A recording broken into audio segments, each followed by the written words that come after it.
Okay, so we're going to get started. Welcome, everyone. And thank you for joining us today at the Holocaust Memorial to commemorate International Holocaust Memorial Day. As most of you know, this is the day that the UN chose in 2005 to acknowledge the liberation of Auschwitz-Birkenau, which is the largest of all of the concentration death camps during the Holocaust. And that was on January 27th, 1945. In actuality, when the Red Army, the precursor to the Soviets, when they got to Auschwitz, of course, the Germans had already murdered over 1 million people there, and only 7,000 remained, largely too ill and too sick and on the verge of death. Others had been participating, or had been forced to participate rather, in what's known as the Death March, which meant that those that were able to walk were walking into the interior of the country, sometimes Mauthausen, sometimes Germany. But of course, many died on the death marches themselves. So we gathered together to commemorate that, and to do that through this amazing art exhibit that you will see at MOCA, the Museum of Contemporary Art here in North Miami. And we're very excited to be able to welcome, as part of this program, Amanda Kovach. Amanda is an interdisciplinary Mexican-American artist and educator based here in South Florida. And she currently serves as the curator of education at the museum. She received her bachelor's in fine arts from FIU with a minor in art history and art education. Her work often focuses on the topics of race and culture, queer theory, memory, and intersectional feminism. She has shown her works in the Delray Arts Warehouse, the Mortis Collection, the Bailey Contemporary Art Center, Art Miami, Young at Art in Broward, and the Coral Gables Museum. So we're very excited here at the Holocaust Memorial to be able to see the exhibit, I Am Maryan, and to have Amanda give us a private tour. Thank you, Amanda, and welcome. Thank you so much for having me. It's an honor to be included in this really important day of remembering. And I'm going to go ahead and share my screen so we can get started with the virtual tour. If anybody would like to access this virtual tour or visit us or send me an email, my email will also be in the chat. We are also hosting in-person tours of this groundbreaking exhibition as well. So what you are seeing right now is the entrance lobby of MOCA. Of course, this is your community museum. It's been here since 1996, one of the first collecting contemporary art museums in South Florida. So really excited to have you visiting us virtually today. The exhibition, My Name is Maryan, it was a labor of love that went on for over 3 years, trying to resource all of this information on this artist that not much was known about or written about. They knew that he was a modern artist, and they knew that he survived the Holocaust, and that impacted a lot of his artwork and the way that he viewed the world. When you enter into the museum, you're going to see also this exhibition called Postcards from the Edge, A Dispatch of Hope, which is a series of contemporary photography reacting to Maryan's own struggles with civil rights and his experience as a Jewish American in the 60s and 70s. So let's go ahead and get started. I'm going to introduce you first to Pinchas Schindel. Pinchas Schindel was born in 1927 in Nowy Sącz, Poland. In 1939, he and his family were all taken first to forced labor camps and finally through Auschwitz and Birkenau. They were liberated in at the end of the war, but unfortunately, Pinchas was shot 6 times prior to the liberation. This image, the artist, who will none be known as Maryan, he created it right after he moved to France. So we can see this is a young Maryan that he created in 1952. You can even see here the wound right under his eye where he was shot. You can see the influence of Modigliani in his work and kind of get to know him and who he was as a person just from this portrait, right? And you look at it, you might feel like he's staring back very intensely at you. And he was very young. Remember, he was born in 1927 and he entered into captivity in 1939, so he was only about 12 years old. We're going to start, actually, instead of from the beginning, we're going to start at the end of Maryan's life at the Chelsea Hotel studio. This is where Maryan surrounded himself with many, many objects and ephemera that he felt were displaced and needed homes. So we can see over here, he has a rocking horse. He has these bobbleheads from churches in Poland, which he's painted over. And he surrounded himself with African and oceanic masks. Here in this image, you can see Maryan in his Chelsea hotel. This was a person that was full of life. He really wanted to celebrate every day alive and create artwork that reflected his idea of identity, right? The exhibition is called My Name is Maryan.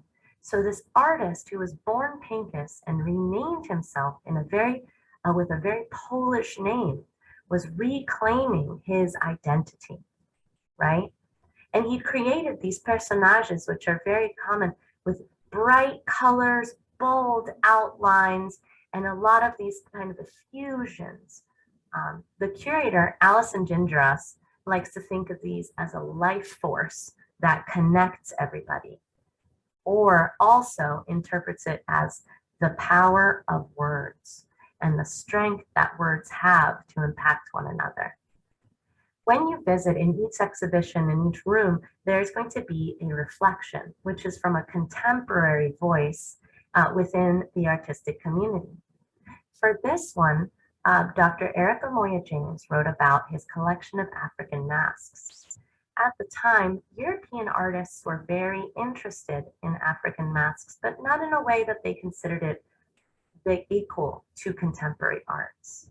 Maryan approached these masks a little bit differently. He himself was a person that was traumatically marked and displaced. And so he collected these traumatically marked and displaced objects around him to create community, identity, and home. And we can see that in his studio picture here. Maryan didn't just work in all of these colors. Here we see Maryan working in black and white, introducing these ideas of personnage. So what is a personnage, right? A personnage is a character. It is, imagine if you're going to a play and you're seeing all the actors on the stage in the play, right? I want to point out specifically this personnage which pops up again and again. This is Balak, the dog. Shmuel Yosef Agnon was a prize-winning poet who wrote about the struggle of the Jewish diaspora to find home after the Holocaust. There was a protagonist, and he walked from city to city with Balak. But everywhere they went, they were kicked out, and they weren't accepted. And finally, the protagonist got so upset that he painted on the side of Balak, he ostracized him, he kicked him, and the dog passed away. Maryan identified himself as Balak. It's important to understand that the stories that we understand now about survivors of the Holocaust and how we view survivors of the Holocaust was not the same all the time.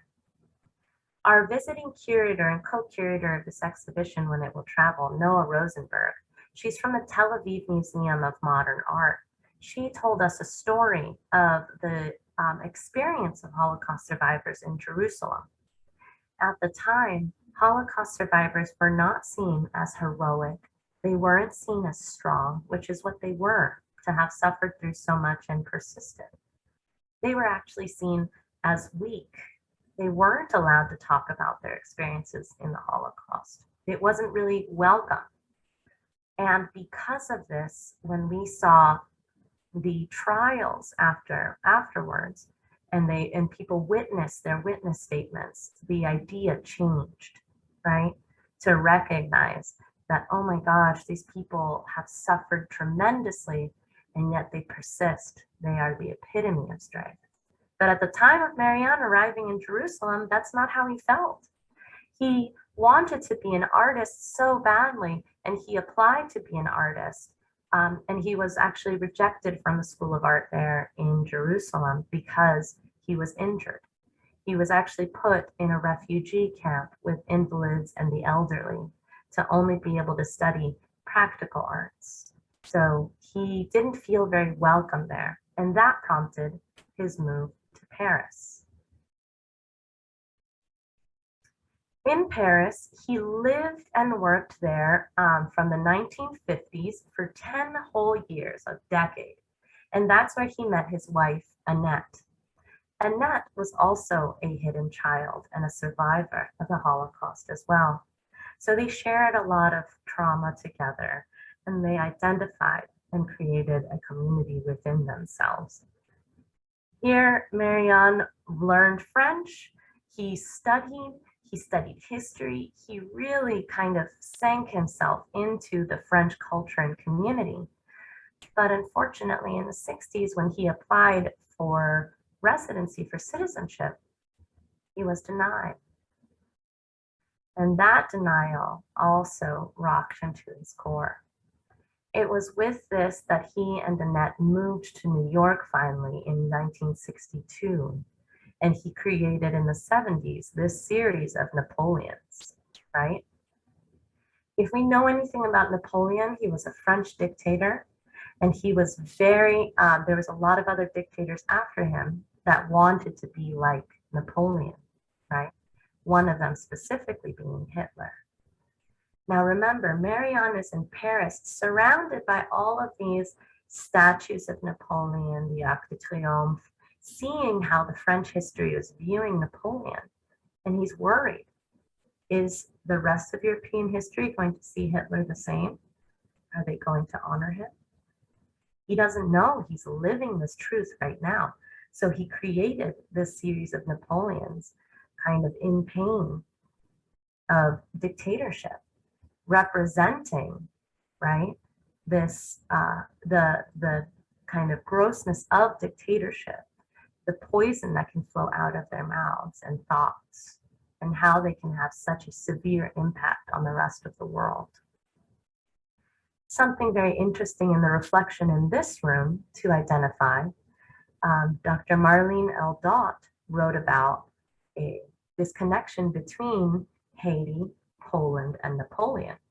In 1803, Napoleon conscripted an army of Polish soldiers, sent them over to quell the slave uprising in Haiti. When the Polish soldiers got there, they were so horrified of the treatment of the people by the French that they defected to the Haitian side. And in 1804, the first free Black Republic was born. So that's a very interesting tie-in between Napoleon, Poland, and Haiti. Now, Maryan read a lot and was very interested in art history. He created a series of studies based off of Frans Hals, Velázquez, Vermeer, and Rembrandt, always making them in his own version, with his own style. He was most interested, of course, in the artist known as Goya, which we'll see more a little bit later on. Goya's paintings were very raw. They were full of realness. They were full of the current events, right? As well as history. And that's how Maryan saw himself as an artist, was doing the same thing, was reflecting humanity back in its realness or in its caricature.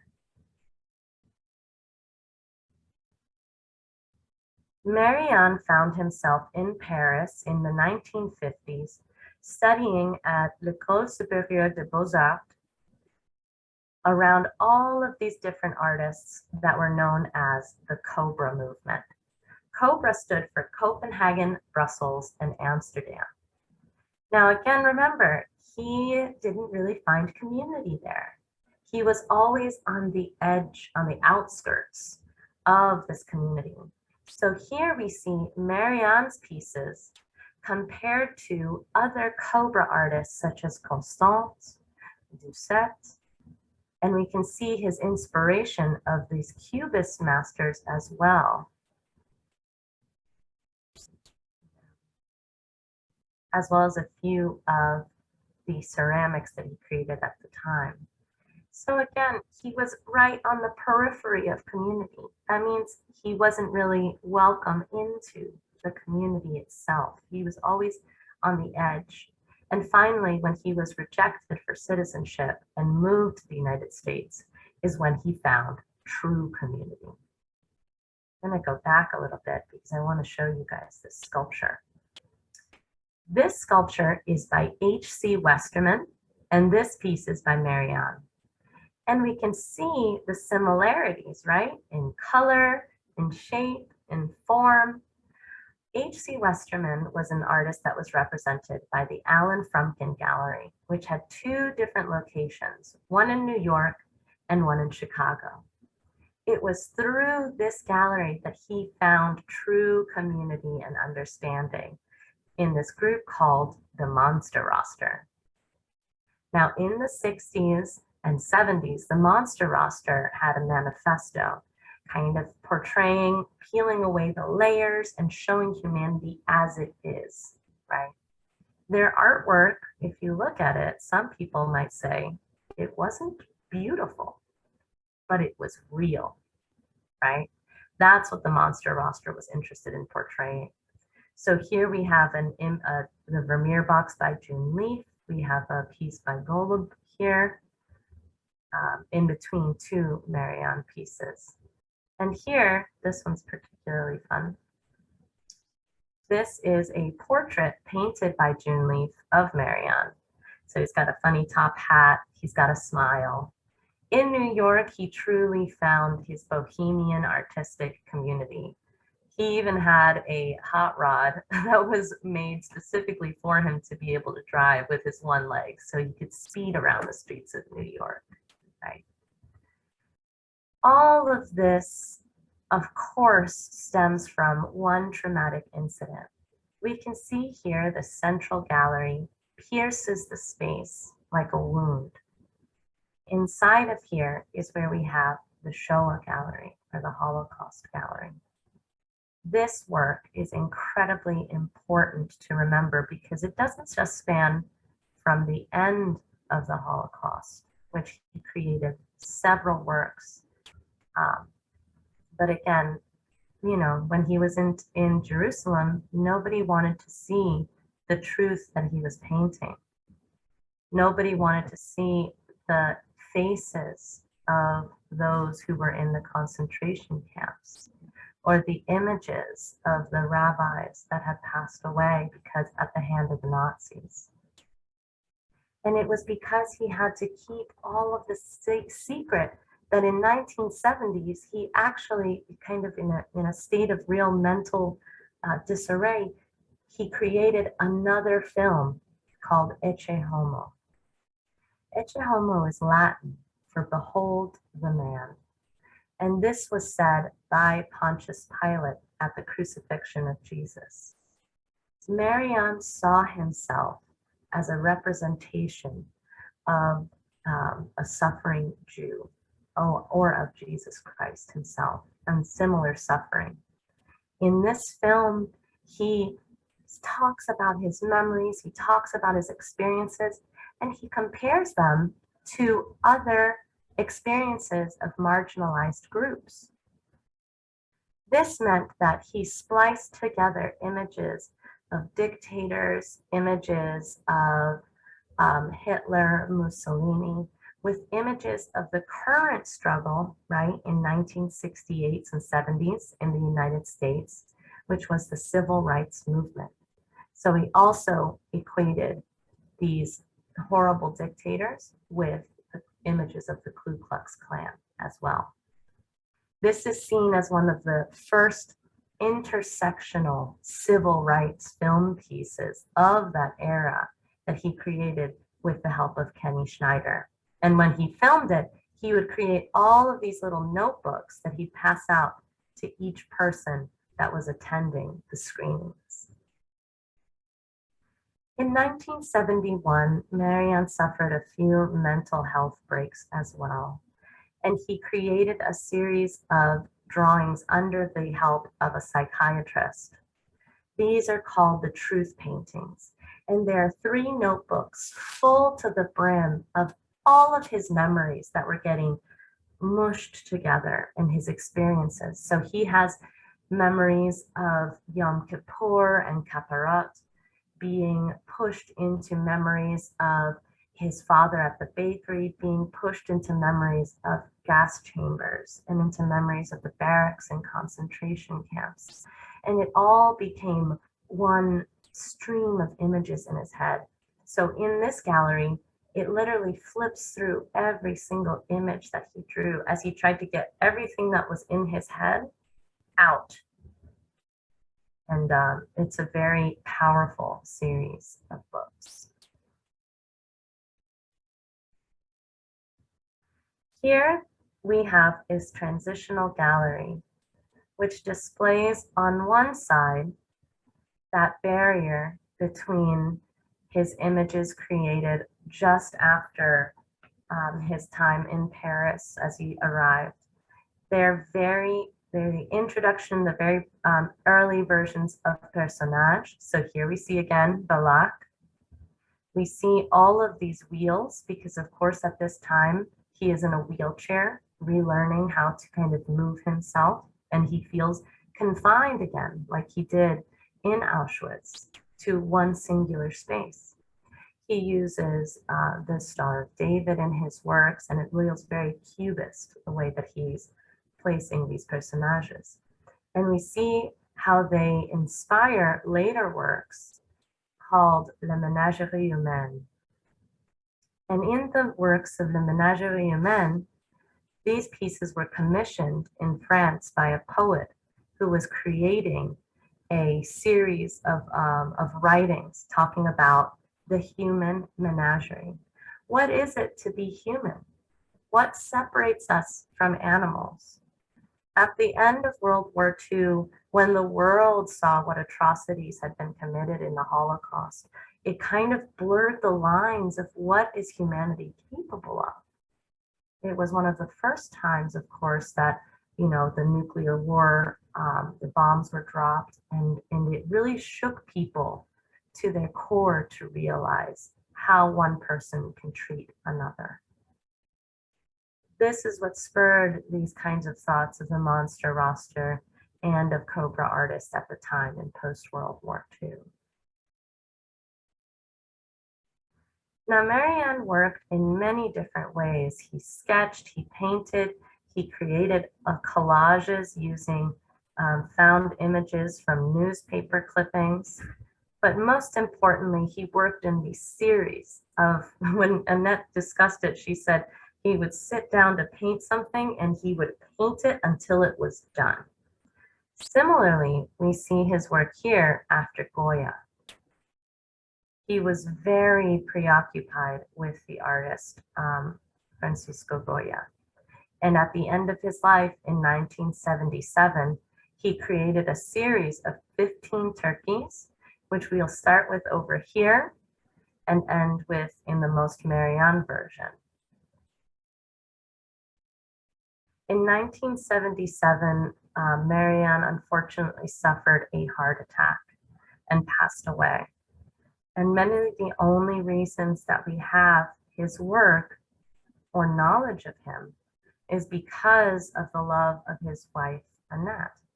even though they were estranged, and at the time Maryan had had another girlfriend who had broken up with him, she still held on to his memory and his voice in her in her work stewarding his memory. So this is a painting created of Annette at her typewriter, and these are all pictures of them together. Annette really held on to the idea that Maryan was, not a Holocaust artist, but just rather an artist. But we can't divulge the two, right? He was an artist who experienced such trauma in the Holocaust, and it impacted him the rest of his life and through the rest of his work. And it's incredibly important to remember, especially on a day like today, what the impact that these artists had on contemporary work, right? There are so many artists who were survivors of the Holocaust who continue to impact contemporary art world today. I can name one off as Alina Sapochnikov, who was a feminist Holocaust survivor as well, and unfortunately passed away to cancer. And her work is still studied in schools. And so MOCA's goal is that artists like that, where the pages of history have stuck together on them, it is peeled away. And something important to note, that one of the reasons that MOCA is holding this exhibition of a modern artist is that our executive director, Shauna Sheldon, her grandmother was also a Holocaust survivor and was actually a hidden child in France with Annette. So they knew one another. It wasn't that long ago, and it's important to always remember. And that's Maryan.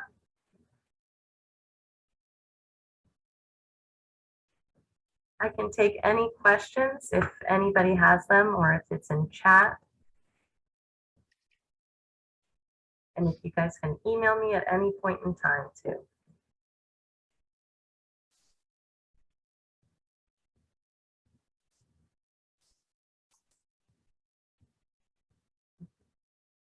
Amanda, if I may, I'd like to start off asking you a little bit about his feeling about his art. Is there any indication in some of his diaries how he felt about how his art expressed his experiences as a young child in Europe, or obviously it came out through when he had a psychotic break in terms of the trauma from being in Auschwitz? Yeah, the way that he kind of went back and forth, right? First, he'd, incorporate a lot of Jewish imagery and a lot of imagery of his experience into his work. And then he tried to distance himself from that experience. And then he'd come back into it. And I think that is just a result of trauma, right? What do you need to heal in that moment? And this was an artist that, because of what, first of all, what he had gone through, he needed to create. He was physically unable to stop himself. And we think that this was a huge contributing factor in his ultimate heart attack. So actually, that's very interesting, because a lot of our survivors will often say to us that their children, their creation, is not only their legacy, but is the way that they express how they survived the Nazis. And I'm hearing that same thing from you in a different way, that he believed it was through the creation of his art that he felt that way. Yeah, absolutely. I think that, this is one of the largest shows that MOCA has ever put on. There's over 144 works, and that is not everything that he created in his lifetime. He passed away when he was 50, and to have created so many different artworks that showed a need to make a stamp on humanity and to say, I was here, this is my experience, this is my view of humanity, and this is my identity. It was very much a similar way of continuing himself. Thank you. If there are any other questions in the chat, we'll take one more minute. I see Lori's asking, can we visit the museum in person for an up-close look? Absolutely. So the museum is open Wednesdays to Sundays. Wednesdays we're a little later, it's 12 to 7. And then every other, from Thursday to Sunday, we're open 10 to 5. Please come in person, because even in the virtual, the colors are so much brighter in person. The details are so much stronger in person. I will say that there are other visuals that are a little stronger and a little more impactful to look at, right? So just come aware of yourself and give yourself time to go through the exhibition.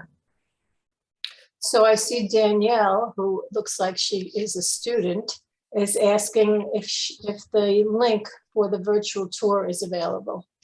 Yes, the link is online at mocanomi.org. I can actually post our website here, .org. It's very easy to get to, and you can tour through the virtual exhibition as well. Great. So Danielle, if you look in the chat room, you'll be able to see Amanda posted that for you. And Jessica Katz wrote a comment, fascinating.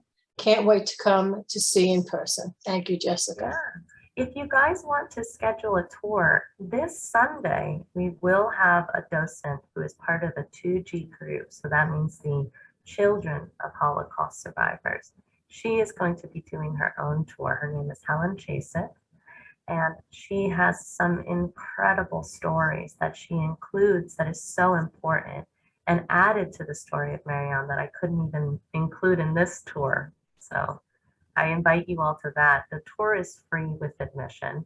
And if you're a student, your admission is $3. So thank you for that, Amanda. Helen Chasek is well known to us. Those of you that may remember Holocaust survivor Joe Sachs, who for many years spoke to students and adults. And here at the memorial, she's continuing on in his legacy.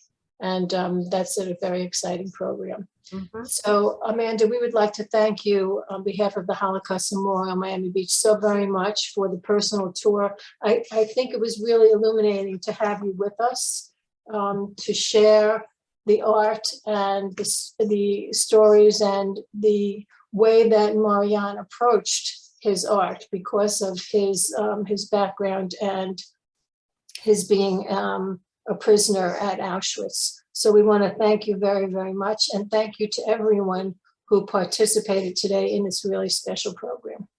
Well, thank you for having me and including us in this presentation. And I can't wait to see you all at MOCA. If anybody ever wants to set up another virtual tour, my email is in chat. It's very easy, education@mocanomi.org. And I really want to get the word out there about this artist and continue to spread the word of Holocaust survivors and their voices as well. Thank you, Amanda, and thank you to everyone. Have a good afternoon.